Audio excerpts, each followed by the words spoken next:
हम बात कर रहे थे static universe versus expanding universe की, लैम्डा वर्सेस हबल कांस्टेंट। तो हम किस पे ज़्यादा विश्वास करें? तो जो स्टैटिक यूनिवर्स है ये पेरेंट बॉडी है, और एक्सपेंडिंग यूनिवर्स ये सबलिंग है, ये उससे निकला है। तो स्टैटिक यूनिवर्स, आइंस्टीन साहब का जो लैम्डा है वो ज़्यादा स्टेबल है बनिस्बत हबल कांस्टेंट के, एक्सपेंडिंग यूनिवर्स के। तो जब यूनिवर्स नहीं था तब स्टैटिक यूनिवर्स था, दो गॉड पार्टिकल थे, साइकोलॉजिकल एरो ऑफ टाइम था, क्वांटम इंटेंगल से ये आपस में बात करते थे। तो ये स्टैटिक यूनिवर्स एक्सपेंडिंग यूनिवर्स में कैसे ट्रांसफॉर्म होता है? तो इसमें जो एक टैक्योन कण है ये high centre of the universe बनता है। एक टैक्योन कण high centre of the universe बनता है, और उसके आदेश से स्टैटिक यूनिवर्स एक्सपेंडिंग यूनिवर्स में ट्रांसफॉर्म होता है। तो सबसे पहले जो एक्सपेंडिंग यूनिवर्स बना तो कोल्ड डार्क लेयर का गोला बना, हैपरॉन का, और उसमें कैनाल्स बनी। तो उसके बाद फिर हॉट रिएक्शन स्टार्ट हुई, और टैक्योन जो थे इन्होंने कोल्ड डार्क मैटर का गोला बनाया, और हॉट रिएक्शन से टैक्योन ने हाइड्रोजन क्लाउड बनाया, और हाइड्रोजन क्लाउड और रेडिएशंस से कोसार बना। तो एक समय था जब क्यू एरा था, वैक्यूम क्रिएट हुआ, कोल्ड डार्क मैटर लेयर का गोला बना। तब यहाँ वैक्यूम के माने वैक्यूम, तब इसमें कोई भी ऐसा हलचल नहीं थी जिसे कि आप वर्चुअल पार्टिकल या इलेक्ट्रॉन पॉजिट्रॉन का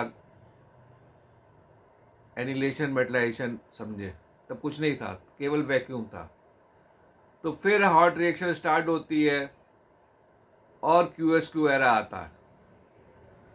तो कहने का मतलब ये है कि high centre of the universe का होना बहुत ज़रूरी है। High centre of the universe के बगैर स्टैटिक यूनिवर्स एक्सपेंडिंग यूनिवर्स में ट्रांसफॉर्म नहीं हो सकता।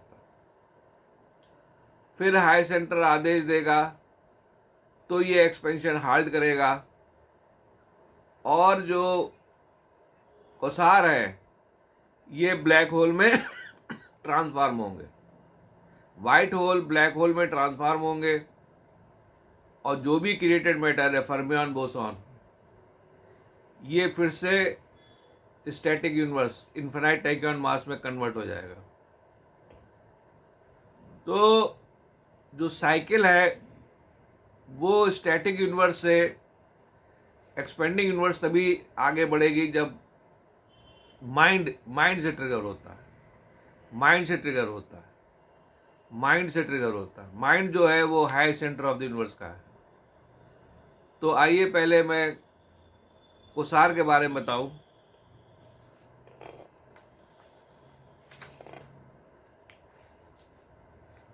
ये देखिए, ये डायग्राम जो है इसमें जो टैक्योन सी है और एक्सपेंडिंग यूनिवर्स है, स्टैटिक यूनिवर्स और एक्सपेंडिंग यूनिवर्स के बीच का ये लिंक है कोसार। तो एक्सपेंडिंग यूनिवर्स नीचे है और स्टैटिक यूनिवर्स ऊपर है, तो बीच का जो लिंक है ये कोसार है। तो कोसार जो है ये स्टैटिक यूनिवर्स से जोड़ता है, कोसार जो है ये स्टैटिक यूनिवर्स से जोड़ता है। तो एक्सपेंडिंग यूनिवर्स का कांस्टेंट है हबल कांस्टेंट, और स्टैटिक यूनिवर्स का जो कांस्टेंट है वो है लैम्डा। तो जब नया मॉडल ऑफ द यूनिवर्स बनाया जाएगा तो बताया जाएगा कि क्वासार कैसे बने, क्वासार का क्या रोल है, और क्वासार के अंदर क्रिएशन फिजिक्स कैसे चल रही है, कैसे स्टैटिक यूनिवर्स एक्सपेंडिंग यूनिवर्स को जन्म दे रहा है।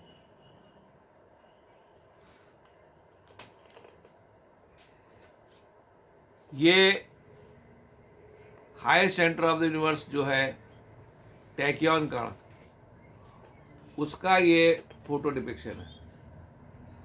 ये मेल गॉड पार्टिकल है, लॉर्ड शिवा। जब तक ये एग्जिस्टेंस में नहीं आता हाई सेंटर, तब तक स्टैटिक यूनिवर्स एक्सपेंडिंग यूनिवर्स में ट्रांसफॉर्म नहीं हो सकता, और ना ही एक्सपेंडिंग यूनिवर्स कॉन्टैक्ट कर सकता।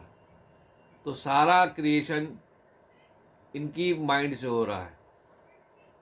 सारा क्रिएशन जो एक्सपेंडिंग यूनिवर्स का है, जो इन्होंने जितने भी एक्सपेंडिंग यूनिवर्स बनाया है, वो इनके थॉट से है।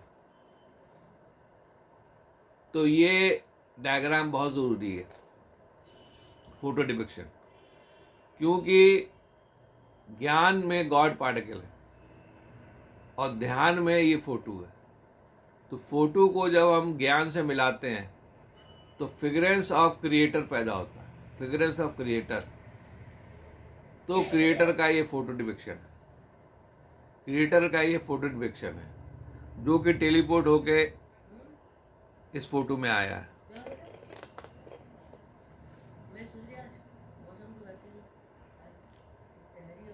ये स्टैटिक यूनिवर्स का डायग्राम है, और ये एक्सपेंडिंग यूनिवर्स में ट्रांसफॉर्म होता है। कोल्ड डार्क मैटर लेयर का गोला बनता है, उसमें कैनाल्स बनती हैं और वैक्यूम क्रिएट होता है। तो एक्सपेंडिंग यूनिवर्स कैसे प्रकट हुआ? तो बगैर स्टैटिक यूनिवर्स के एक्सपेंडिंग यूनिवर्स नहीं बन सकता, बगैर स्टैटिक यूनिवर्स के। तो हमें जो है, हम लोग जो एक्सपेंडिंग यूनिवर्स में आ गए हैं, पहले स्टैटिक यूनिवर्स का हिस्सा थे, और अब हम लोग एक्सपेंडिंग यूनिवर्स का हिस्सा है। और जब एक्सपेंडिंग यूनिवर्स ख़त्म होगा तो फिर से हम लोग स्टैटिक यूनिवर्स का हिस्सा बन जाएंगे।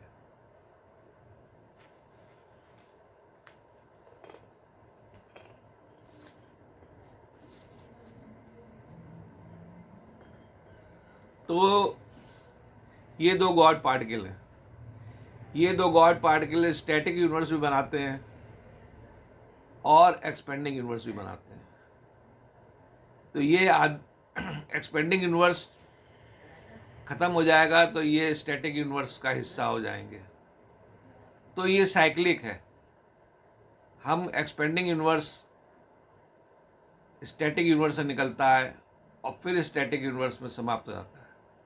तो कहने का मतलब ये है कि आइंस्टीन साहब का जो लैम्डा है वो ज़्यादा स्ट्रॉन्ग कांस्टेंट है बनिस्बत हबिल कांस्टेंट के। आइंस्टीन साहब का कांस्टेंट स्टैटिक यूनिवर्स का ज़्यादा स्ट्रॉन्ग है बनिस्बत हबिल कांस्टेंट के। हबिल कांस्टेंट जो है ये टेम्परेरी कांस्टेंट है, और एक्सपेंडिंग यूनिवर्स जब ख़त्म होगा तो स्टैटिक यूनिवर्स आएगा। दूसरी चीज़ हम ये बताना चाहते हैं कि multiverse theory, multiverse theory की हाइपोथेसिस अभी हाइपोथेसिस है, क्योंकि higher centre of the universe ने अभी ये इंफॉर्मेशन नहीं भेजी है कि मल्टी यूनिवर्स में। अभी केवल एक ही यूनिवर्स की इंफॉर्मेशन आई है, जो हमारा एक्सपेंडिंग यूनिवर्स है, जो हमारा एक्सपेंडिंग यूनिवर्स है, इसी की इंफॉर्मेशन आई है। मल्टी यूनिवर्स की कोई भी इंफॉर्मेशन अभी नहीं आई है। इसलिए स्टैटिक यूनिवर्स में से केवल हमारा यूनिवर्स एक्सपेंडिंग यूनिवर्स अभी हमको जो है मालूम है। मल्टी यूनिवर्स हैं कि नहीं है, इसकी इंफॉर्मेशन अभी high centre of the universe ने नहीं दी है। ना ही कोई ऐसा ऑब्जर्वेशन है जो मल्टी यूनिवर्स को बताता हो, जो मल्टी यूनिवर्स को बताता हो। तो कहने का मतलब ये है कि बिग बैंग नहीं हुआ।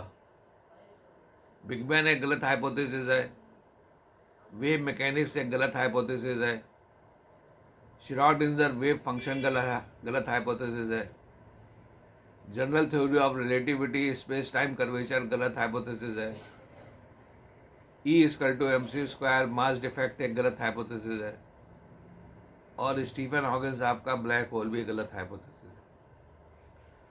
तो ये जितने भी मैथमेटिकल हाइपोथेसिस हैं, जो भी, ये सब फेक हाइपोथेसिस है, और जो भी नॉमेनक्लेचर इसमें यूज होता है वो भी फेक नॉमेनक्लेचर। इसलिए ज़रूरी है कि नया मॉडल ऑफ द यूनिवर्स जाने, ये कैसे बना और गॉड पार्टिकल की रिसर्च कैसे हुई, माइंड के बारे में जानिए, माइंड कैसे काम करता है यूनिवर्स में, और higher centre of the universe के बारे में जानिए। Higher centre of the universe जो है, इसने कैसे क्रिएशन किया। तो मेरा ब्रेन जो है वो इंटेंगल्ड हुआ है high centre of the universe से, और ये सारी इंफॉर्मेशंस हाई सेंटर ने मुझे दी है, जिसको कि मैं आपको बता रहा हूँ कि स्टैटिक यूनिवर्स का जो कांस्टेंट है लैम्डा, ये ज़्यादा स्ट्रॉन्ग कांस्टेंट है, बनस्पत एक्सपेंडिंग यूनिवर्स का कांस्टेंट हबल कांस्टेंट के है। हबल कांस्टेंट नहीं है, ये पहले अर्ली यूनिवर्स में इसकी वैल्यू दूसरी थी, अब इसकी वैल्यू जो है वो 72 किलोमीटर पर सेकंड पर मेगा पर सेक है।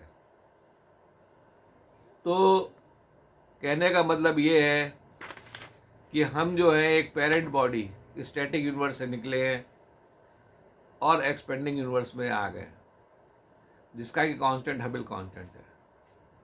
तो आज हमने सीखा कि क्वासार जो है वो स्टैटिक यूनिवर्स से एक्सपेंडिंग यूनिवर्स को जोड़ता है। क्वासार जो है ये स्टैटिक यूनिवर्स से एक्सपेंडिंग यूनिवर्स को जोड़ता है, और क्वासार के अंदर क्रिएशन फिजिक्स है, कैसे क्रिएशन हो रहा है ये आपको बताया जाएगा। क्वासार में क्रिएशन कैसे हो रहा है ये आपको बताया जाएगा। तो क्वासार जो है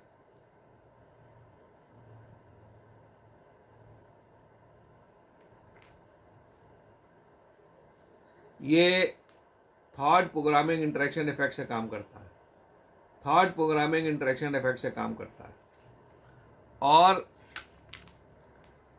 ये स्टैटिक यूनिवर्स में टैक्यॉन स्टैटिक यूनिवर्स का हिस्सा है, और क्रिएशन जो है क्वासार के अंदर ये सब आपको बताया जाएगा, और डार्क मैटर का गोला कैसे बना टैक्यॉन से ये भी बताया जाएगा। तो ये सब सीखना है कि कैसे जो है पेरेंट बॉडी स्टैटिक यूनिवर्स से एक्सपेंडिंग यूनिवर्स बना। इसके लिए ज़रूरी है कि माइंड के बारे में जाने, इसके लिए ज़रूरी है माइंड के बारे में। ये माइंड का डायग्राम है, जब एटॉमिक जेनेटिक्स पढ़ाई जाएगी तो माइंड के बारे में बताया जाएगा, माइंड के बारे में बताया जाएगा। और ये देखिए, ये गॉड पार्टिकल का फोटो डिपिक्शन है, गॉड पार्टिकल का फोटो डिपिक्शन है, अर्धनारीश्वर। ये फोटो कैसे बनाई गई ये भी बताया जाएगा। तो गॉड पार्टिकल ज्ञान में है, उसकी फोटो ध्यान में है। जब दोनों को हम मिलाते हैं तो फ्रेग्रेंस ऑफ गॉड पैदा होता है, वो अर्धनारीश्वर। और ये सबसे छोटी मूर्ति है, और ये अनादि अनंता। अनादि अनंता माने स्टैटिक यूनिवर्स बनाते हैं और अनंत तक फैले हुए टैक्यॉन के फॉर्म में। इसी को ही सत्यम शिवम सुंदरम कहा गया। स्टैटिक यूनिवर्स को ही सत्यम शिवम सुंदरम कहा गया। अगर सत्य नहीं होगा, स्टैटिक यूनिवर्स नहीं होगा, Shivam means God particle, Sundaram माने कल्याणकारी, नहीं होंगे तो एक्सपेंडिंग यूनिवर्स नहीं बन सकता। एक्सपेंडिंग यूनिवर्स बनने के लिए ज़रूरी है स्टैटिक यूनिवर्स का होना, और उसी से ही एक्सपेंडिंग यूनिवर्स निकलता है, उसी से ही एक्सपेंडिंग यूनिवर्स निकलता है। तो आज हमने सीखा कि आइंस्टीन साहब का जो लैम्डा है वो अभी भी वाइबल है। आइंस्टीन साहब का लैम्डा स्टैटिक यूनिवर्स का अभी भी वाइबल है, और वो भरोसे के लायक है, वो भरोसे के लायक है। जबकि हबल कांस्टेंट जो एक्सपेंडिंग यूनिवर्स का कांस्टेंट है वो भरोसे के लायक नहीं है, उस पर विश्वास नहीं किया जाता, क्योंकि एक तो वो कांस्टेंट नहीं है, और दूसरा एक्सपेंडिंग यूनिवर्स ख़त्म हो जाएगा, तो रह जाएगा केवल स्टैटिक यूनिवर्स, आइंस्टीन साहब का lambda, cosmological constant, cosmological constant. इसलिए कॉस्मोलॉजिकल कांस्टेंट का जो वैल्यू है by virtue of God particle है। टोटल यूनिवर्स की गॉड जो डार्क एनर्जी और डार्क मैटर है वो कांस्टेंट है। टोटल यूनिवर्स की डार्क एनर्जी और डार्क मैटर स्टैटिक यूनिवर्स का कांस्टेंट है, जिसको कि लैम्डा से रिप्रेजेंट किया जाता है, उसे कहते हैं कॉस्मोलॉजिकल कांस्टेंट। बगैर कॉस्मोलॉजिकल कांस्टेंट के हबल कांस्टेंट नहीं जन्म ले सकता। हबल कांस्टेंट का जन्म स्टैटिक यूनिवर्स से हुआ है, तो स्टैटिक यूनिवर्स भी आपको समझना है, और एक्सपेंडिंग यूनिवर्स का जो नया मॉडल है वो भी समझना है। धन्यवाद, धन्यवाद।